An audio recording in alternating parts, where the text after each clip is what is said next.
Hello students, welcome to AV science classes. Last हमने जो general characters थे, general features थे एल्गी की, वो सब कवर कर लिए थे। ये डायग्राम हमने सब कवर कर लिए थे। यहाँ तक हमने पढ़ लिया था। अब से एक क्लास शुरू होगी जो कि क्लोरोफाइसी है। क्लोरोफाइसी, फियोफाइसी और रोडोफाइसी में कल देख लिया था कि 3 क्लासेस में इसको बांटते हैं। तो क्लोरोफाइसी में आएगा कौन कौन? क्लोरोफाइसी में जनरली ग्रीन एल्गी आती है। क्लोरोफाइसी में ग्रीन एल्गी आती है। अब ये कैसे होता है? यूनिसेलुलर से लेके कॉलोनियल और फिलामेंटस तक ये हो सकते हैं।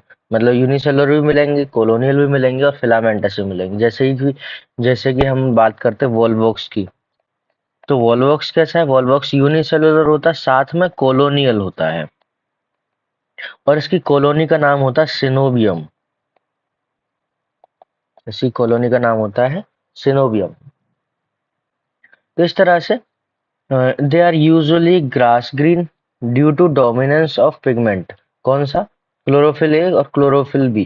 क्योंकि इसमें क्लोरोफिल ए और क्लोरोफिल बी डोमिनेटिंग होता है, इसीलिए ग्रास ग्रीन कलर दिखाई देता है इनका। Chlorophyll A generally reaction centre बनाता है फोटोसिंथेसिस के लिए, तो ये सभी में देखने को मिल जाएगा। The pigment are localised in definite chloroplast. जो पिगमेंट्स हैं वो कहाँ मिलेंगे? क्लोरोप्लास्ट में मिलेंगे। जबकि प्रोकैरियोट्स में पिगमेंट्स मिलते थे क्रोमेटोफोर पर, जैसे ये क्रोमेटोफोर है, उसकी सरफेस पे पिगमेंट मिलते थे। क्रोमेटोफोर की सरफेस पे पिगमेंट मिलते थे। जबकि क्लोरोप्लास्ट के अंदर थाइलेकोइड मिलेगा हमें, उस थाइलेकोइड के अंदर पिगमेंट देखने को मिलते हैं। अब क्लोरोप्लास्ट में भी डिस्कोइडल। डिस्कोइडल मतलब कुछ disc like, plate like, reticulate, network like, cup shaped, कुछ इस प्रकार से, स्पाइरल ये हो गया, रिबन शेप, कुछ ऐसा, ribbon shape in different species. अलग अलग स्पीसीज में अलग अलग मिलता है। Most of the members have one और मोर स्टोरेज बॉडी कॉल्ड पायरेनोइड। कुछ के पास एक या एक से ज्यादा स्टोरेज बॉडी होती है, जिसको हम पायरेनोइड के नाम से जानते हैं। एक्चुअली पायरेनोइड है क्या, इसको देख लेते हैं एक बार।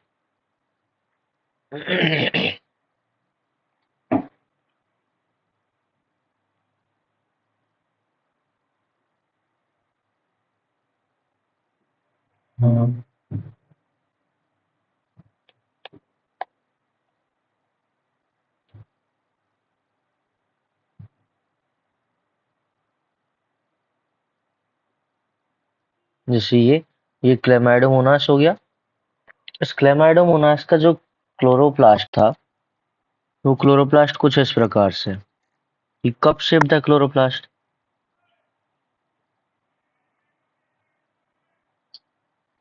इस क्लोरोप्लास्ट में ये जो स्ट्रक्चर है, यहाँ पे हम न्यूक्लियस मान लेते हैं इसका, ये न्यूक्लियस हो गया। ये स्ट्रक्चर यहाँ पे प्रोटीन है, और इस प्रोटीन के चारों तरफ स्टार्च है। ये स्टार्च है, इस प्रोटीन के चारों तरफ ये स्टार्च है। तो स्टार्च स्टोरिंग बॉडी को हम पायरेनोइड बोलते हैं। स्टार्च स्टोरिंग बॉडी को हम पायरेनोइड बोलते हैं। अब इसमें और क्या होगा? ये है क्या?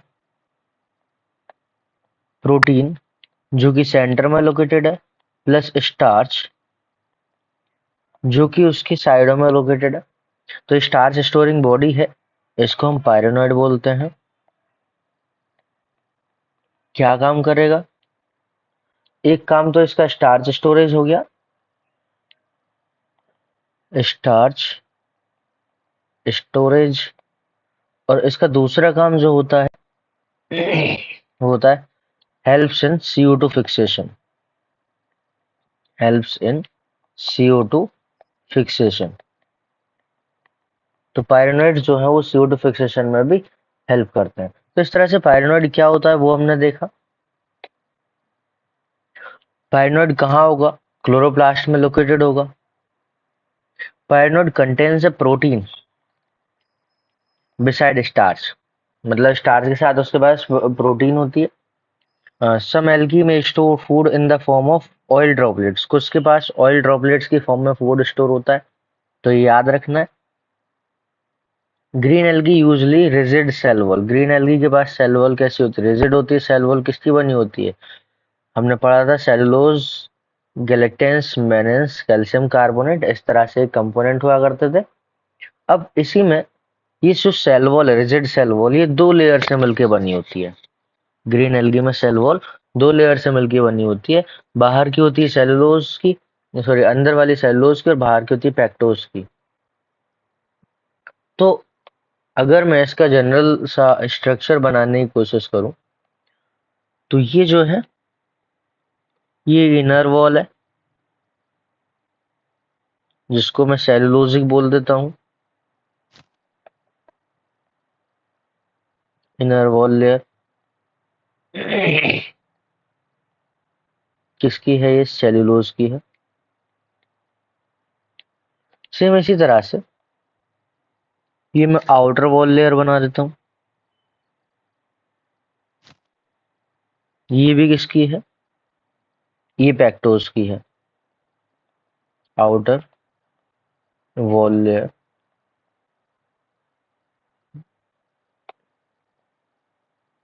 आउटर लेयर और इनर लेयर बन गई। अब ये जो आउटर लेयर है, ये है पेक्टोज की। पेक्टोज की खास बात ये होती है कि पेक्टोज जब पानी के कांटेक्ट में आता है, पेक्टोज प्लस वाटर, तो ये करेगा क्या, ये म्यूसिलेज बनाता है, म्यूसिलेज बनाएगा। और जैसे ये म्यूसिलेज बनाएगा, तो म्यूसिलेज होता है स्लाइमी, म्यूसिलेज होता है स्लाइमी, मतलब स्लिपरी। तो स्लाइमी या स्लिपरी जब म्यूसिलेज होता है, तो उससे स्लिपरी सरफेस हो जाती है। अगर ये स्टोन के ऊपर प्रेजेंट है, किसी पत्थर के ऊपर प्रेजेंट है, और यहाँ पे पेक्टोज है, और उसके ऊपर अगर बारिश आ जाती है, तो वो म्यूसिलेज में कन्वर्ट हो जाएगा पेक्टोज। अब पेक्टोज जब म्यूसिलेज में कन्वर्ट हो जाएगा, तो स्लाइमी सरफेस बना देगा, तो वहां पे लोग फिसल जाते हैं। इसीलिए पहाड़ों पे या पत्थरों पे बारिश में जाने के लिए मना किया जाता है, जिससे कि वहां पे अगर एल्गी आ गई है, तो पानी के कांटेक्ट में वो स्लाइमी सब्सटेंस बना रही होगी, जो कि कौन है, म्यूसिलेज है। तो इस तरह से हमने ये पढ़ा। वेजिटेटिव रिप्रोडक्शन जो है वो फ्रेगमेंटेशन के द्वारा ही होगा, और formation of different type of spores, fragmentation और डिफरेंट टाइप ऑफ स्पोर्स बनाने से इसका वेजिटेटिव रिप्रोडक्शन होता है। Asexual reproduction is by flagellated zoospore, asexual reproduction किससे होगा, फ्लैजिलेटेड जूस्पोर से देखने को मिलेगा। अब जूस्पोर है मतलब मोटाइल होगा, और मोटाइल कब होगा, जब उसके पास फ्लैजिला होगा। तो जूस्पोर हमेशा फ्लैजिलेटेड ही होता है। बनेंगे किसमें, जूस्पोरेंजिया में बनेंगे। The sexual reproduction shows the considerable variation in type of formation of sex cells. Sexual reproduction shows considerable variation, मतलब कि डिफरेंट डिफरेंट टाइप के वेरिएशन देखने को मिलेंगे। And formation of sex cell, sex cell बनेगी, सेक्सुअल रिप्रोडक्शन जो है उसमें अलग अलग टाइप देखने को मिलेंगे। कौन कौन से हो सकता है, it is isogamous type, anisogamous type और oogamous टाइप। हम जानते हैं आइसोगैमस टाइप मतलब दोनों सेम होते हैं मॉर्फोलॉजिकली, दोनों गैमेट्स। एनाइसोगैमस में दोनों गैमेट्स डिफरेंट होते हैं मॉर्फोलॉजिकली, और oogamous में फिक्स होता है। जो फीमेल गैमीट है वो नॉन मोटाइल होगा, लार्ज होगा, जबकि मेल गैमीट स्मॉल और मोटाइल हुआ करता है। एग्जाम्पल हमने इसके याद रखे थे, क्लेमाइडोमोनास, वॉल्वॉक्स, यूलोथ्रक्स, स्पाइरो वगैरह। तो इस तरह से इसके एग्जाम्पल याद हो गए थे। अब इसमें एग्जाम्पल को याद रखने के लिए हम ऐसा भी लिख सकते हैं, जैसे एक यूनिवर्सिटी का नाम है CCS यूनिवर्सिटी। अब CCS यूनिवर्सिटी में सी का मतलब हो गया क्लेमाइडोमोनास,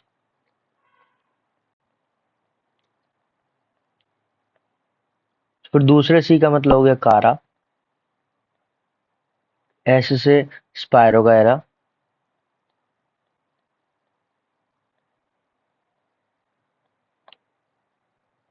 यू से यूलोथ्रिक्स, और वी से वॉलवॉक्स।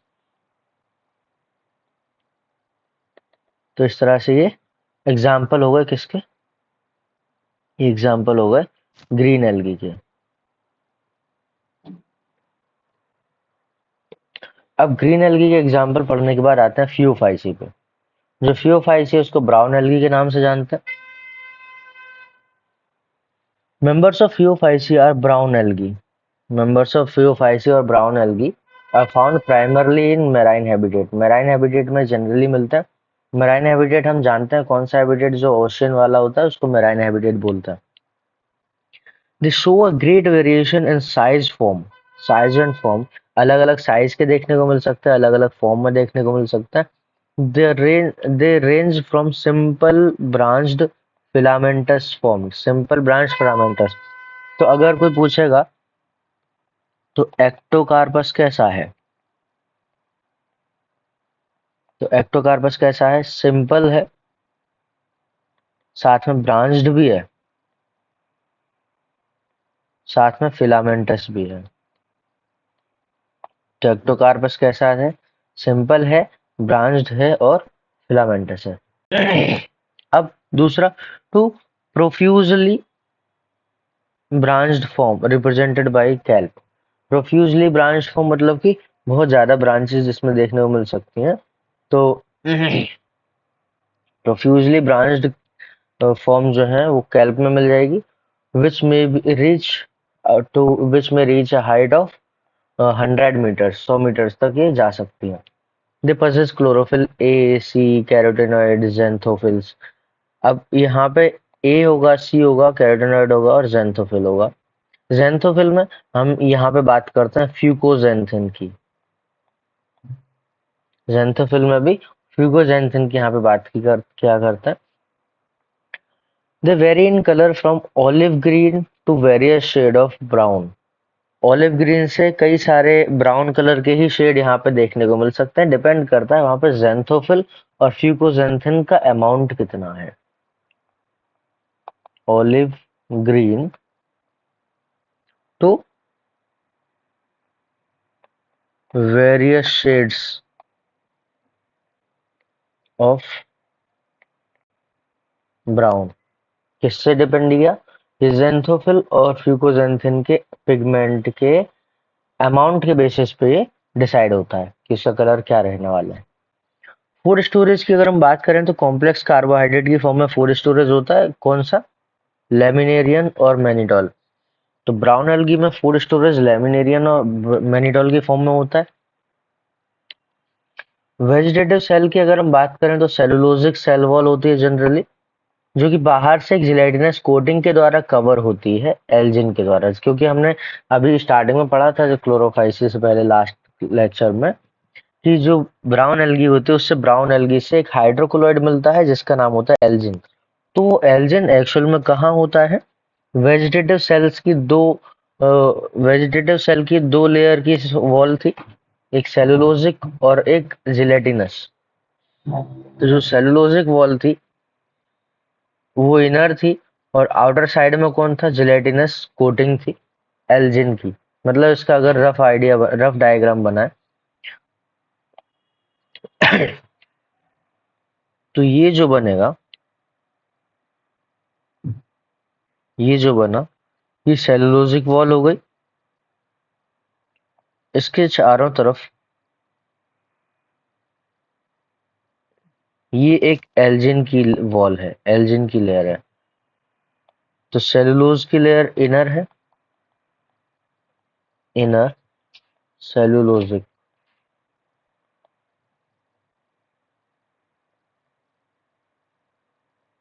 और आउटर एल्जिन। ये बिल्कुल ऐसा अरेंजमेंट हो गया जैसा कि क्लोरोफाइसी में था, लेकिन क्लोरोफाइसी में आउटर में एल्जिन की जगह पे पेक्टोज देखने को मिलता है, जबकि इसमें इनर सेलुलोजिक होगा और आउटर एल्जिन होगा। एल्जिन क्या है, एक हाइड्रोकोलोइड है, हाइड्रोकोलोइड है। अब इससे आगे हम बात करते हैं इसमें ये कहाँ मिलेगा, वेजिटेटिव सेल्स पे मिलेगा। The protoplast contains addition plastid. Protoplast के पास प्लास्टिड भी होंगे अलग से। सेंट्रली लोकेटेड वैक्यूल्स देखने को मिलेगा और न्यूक्लियस मिलेगा। सेंट्रली लोकेटेड वैक्यूल्स और न्यूक्लियस देखने को मिलेगा। प्लांट बॉडी कैसी होगी? प्लांट बॉडी सबस्ट्रेटम से अटैच होगी होल्ड फास्ट के थ्रू, और होल्ड फास्ट से एंड हैज ए स्टॉक, एक स्टॉक लाइक स्ट्रक्चर होगी जिसको स्टाइप बोल देते हैं। और ये स्टाइप क्या करेगा? ये stipe leaf like photosynthetic organ मतलब फ्रंट से कनेक्ट रहेगा, जैसा कि हमने डायग्राम में भी देखा था। इसमें ये जो है ये होल्ड फास्ट है जो कि सबस्ट्रेटम से अटैच कराने में हेल्प करेगा। ये स्टाइप हो गई जो कि फ्रंट से कनेक्ट कर रहा है, तो ये स्टॉक लाइक स्ट्रक्चर हो गई, स्टॉक लाइक स्ट्रक्चर। ये रूट लाइक स्ट्रक्चर हो गई, और ये फ्रंट होता है लीफ लाइक स्ट्रक्चर। तो ये जो फ्रंट दिख रहा है ये लीफ लाइक स्ट्रक्चर, ये फोटोसिंथेटिक हुआ करता है, तो ये फोटोसिंथेसिस करता है। तो इस तरह से हमने यहाँ देखा। अब इसके पार्ट्स तो हमने देख लिए, आगे क्या है? Vegetative reproduction takes place by fragmentation. Vegetative reproduction fragmentation से होगा। एसेक्सुअल रिप्रोडक्शन की बात करें तो ब्राउन एल्गी में बाइफ्लैजिलेटेड ज़ूस्पोर होते हैं। एसेक्सुअल रिप्रोडक्शन के नाम पे बाइफ्लैजिलेटेड ज़ूस्पोर हुआ करता है। ये जो बाइफ्लैजिलेटेड ज़ूस्पोर की कंडीशन है, तो इसमें दोनों फ्लैजिला अनइक्वल होते हैं, मतलब हम इसको हेटेरोकॉन्ट बोल सकते हैं। हेटेरोकॉन्ट, ध्यान रखना है कॉन्ट वर्ड जो है वो फ्लैजिला के लिए होता है। हेटेरो मतलब डिफरेंट, तो डिफरेंट साइज के हैं तो उसको हम हेटेरोकॉन्ट बोल सकते हैं। तो अनइक्वल होते हैं दोनों, साथ में लेटरली अटैच होते हैं, लेटरली अटैच। और ये जो स्ट्रक्चर है पियर शेप, मतलब कुछ इस प्रकार की स्ट्रक्चर बनेगी। ये पियर शेप स्ट्रक्चर है, ऐसे ये पियर शेप स्ट्रक्चर है, और इसमें एक यहाँ है और एक दूसरा,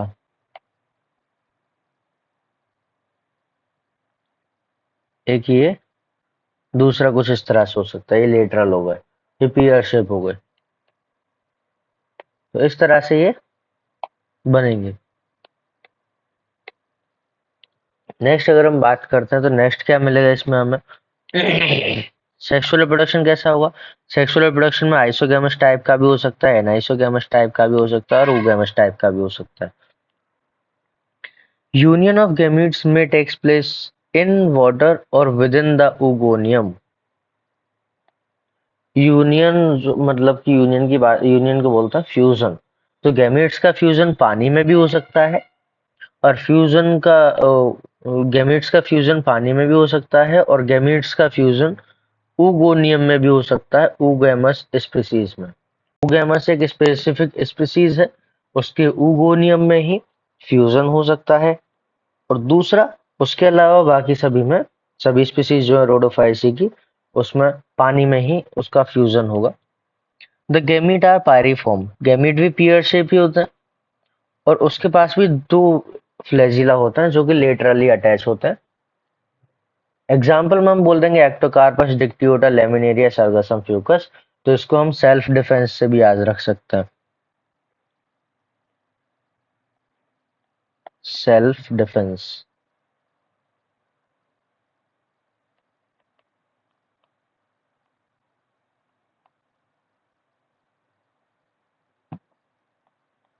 सेल्फ डिफेंस में क्या? सर्गसम, एक्टोकार्पस, लेमिनेरिया, फ्यूकस, डिक्टियोटा। तो इस तरह से हम सेल्फ डिफेंस इसको याद रख लेंगे। नेक्स्ट आता है हमारे पास रोडोफाइसी। अब रोडोफाइसी कैसा है? रोडोफाइसी है रेड एल्गी है। अब रेड एल्गी क्यों है तो इसको भी देख लेते हैं, क्यों ये रेड कलर है इसका। तो रेड कलर क्यों है इस एल्गी का? Because predominance of red pigment. कौन सा है रेड पिगमेंट? R phycoerythrin. इसके पास प्रीडोमिनेंट पिगमेंट है आर फाइकोएरिथ्रिन, जिसकी वजह से रेड हो जाता है। अब majority of red algae are marine. Red algae कैसी होती हैं? मेराइन होती हैं मेजोरिटी में, with greater concentration found in warmer areas. Warmer areas में लगभग ज्यादा देखने को मिलती हैं। They occur in both well lighted reason close to the surface of water. Well lighted region जहाँ पे होता है वहां पे भी प्रेजेंट होती हैं और डेप्थ में भी प्रेजेंट होती है जहाँ पे लाइट नहीं होती है, यानी relatively light, little light penetrates, जहाँ पे बहुत कम लाइट पहुंचती है वहां भी ये प्रेजेंट होता है, और सरफेस पे तो ज्यादा लाइट होती है तो वहां तो ये प्रेजेंट होते ही है। Red thalli of most of the red algae are multicellular, जो रेड थैलाई होती है रेड एल्गी के वो मल्टी सेलर होती है। Some of them have complex body organisation, कुछ के पास कॉम्प्लेक्स बॉडी ऑर्गेनाइजेशन देखने को मिलेगा। The food stored as floridean starch, food किस फॉर्म में स्टोर करते हैं ये, फ्लोरिडन स्टार्च की फॉर्म में फूड को स्टोर किया जाता है। Which is very similar to amylopectin and glycogen in structure, structure की बात करें तो उसमें जो फ्लोरिडन स्टार्च होता है एमाइलोपेक्टिन और ग्लाइकोजन का होता है, ग्लाइकोजन के जैसा होता है स्ट्रक्चर में। Red algae are reproductive, reproduce vegetatively by fragmentation, vegetative production fragmentation से होगा। एसेक्सुअल में मोटाइल नॉन मोटाइल स्पोर्स बनेंगे, क्योंकि जो रोडोफाइसी है इसके जीवन में कोई भी मोटाइल स्ट्रक्चर होती ही नहीं है, तो इसके जो गैमी स्पोर्स बनेंगे वो भी नॉन मोटाइल होंगे और जो गैमीट्स बनेंगे वो भी नॉन मोटाइल होंगे। सेक्सुअल रिप्रोडक्शन जो होगा वो oogamous टाइप का होगा, accompanied by complex post fertilization events, तो पोस्ट फर्टिलाइजेशन इवेंट कॉम्प्लेक्स किसमें मिलेंगे, रोडोफाइसी में। तो पोस्ट फर्टिलाइजेशन इवेंट सबसे ज्यादा कॉम्प्लेक्स मिलेंगे रोडोफाइसी में, साथ में oogamous टाइप का सेक्सुअल रिप्रोडक्शन देखने को मिलेगा। गैमेट्स जो हैं वो नॉन मोटाइल होंगे, साथ में स्पोर भी कैसे होंगे, नॉन मोटाइल होंगे। इस तरह से रोडोफाइसी कंप्लीट होता है। अब इस सब को समराइज करते हैं एक बार इस टेबल के थ्रू, इस टेबल में क्या क्या बताया गया है तो वो देख लेते हैं। सबसे पहले इसमें बताया क्या है, क्लोरोफाइसी, फियोफाइसी और रोडोफाइसी। क्लोरोफाइसी, इन सबका हम अगर CPR निकाल लेते हैं तो एक बनेगा, इधर से C, इधर से P, इधर से R, और इधर GBR। तो याद क्या रखेंगे हम, सबसे पहली चीज हमें याद रखनी है CPR के साथ GBR,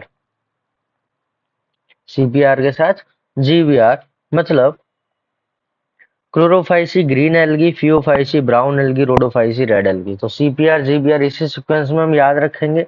अगर हम एवोल्यूशन की बात करते हैं तो सबसे प्रिमिटिव वाली सबसे प्रिमिटिव और एंशियंट टाइप की यही रोडोफाइसी है, और सबसे एडवांस क्लोरोफाइसी होती है। मतलब इवोल्यूशन की अगर हम बात करें तो इवोल्यूशन इस डायरेक्शन में गया था, रोडोफाइसी फिर फियोफाइसी फिर Chlorophyceae, Rhodophyceae Phaeophyceae and then Chlorophyceae, तो इस तरह से इवोल्यूशन चला था।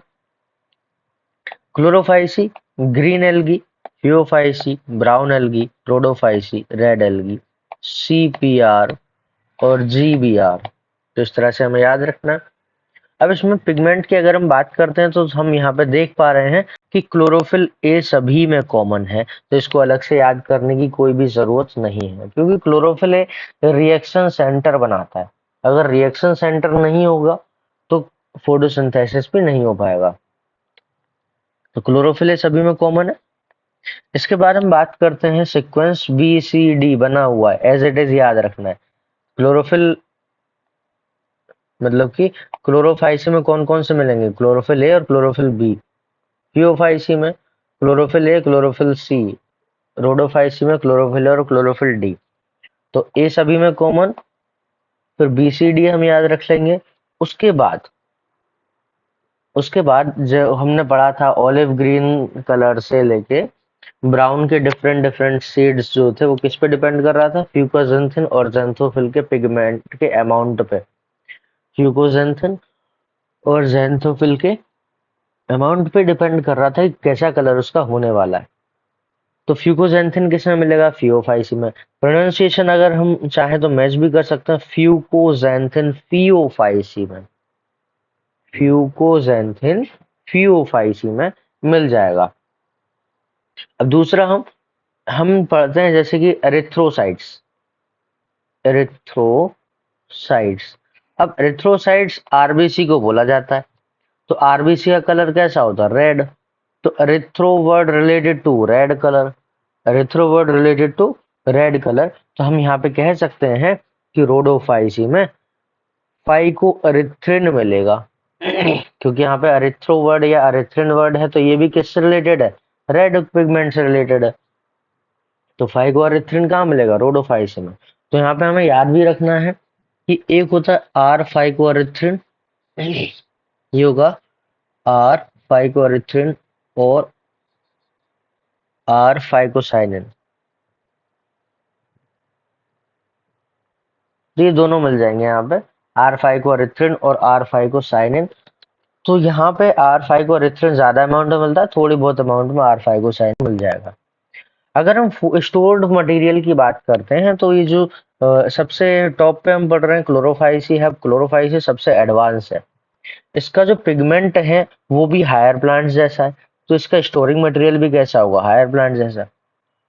तो इसका स्टोरिंग मटेरियल क्या होगा? स्टार्च है, हायर प्लांट के जैसा है। अगर ब्राउन एल्गी की बात करें तो मैनिटोल और लेमिनेरियन इसमें ब्राउन एल्गी का स्टोरिंग मटेरियल है। याद कैसे रखेंगे? तो हमें याद रख लेना है ब्राउन कलर की माला, ब्राउन कलर की माला। माला हम ऐसे लिखेंगे, मैनिटोल साथ में लेमिनेरिया, मैनिटोल साथ में लेमिनेरिया। तो ये होगा ब्राउन कलर की माला। अब आगे क्या है? फ्लोरिडन स्टार्च। फ्लोरिडन स्टार्च की अगर हम बात करते हैं, तो फ्लोरिडन स्टार्च स्टोर्ड मटेरियल है किसका? रोडोफाइसी का। रोडोफाइसी का स्टोर्ड मटेरियल फ्लोरिडन स्टार्च है। इसको हमें याद रखना है, क्या याद रखना है इसमें? कि ये जो है स्ट्रक्चरली सिमिलर होता है एमाइलोपेक्टिन और ग्लाइकोजन के जैसा। तो हम कहेंगे structurally similar to amylopectin and glycogen.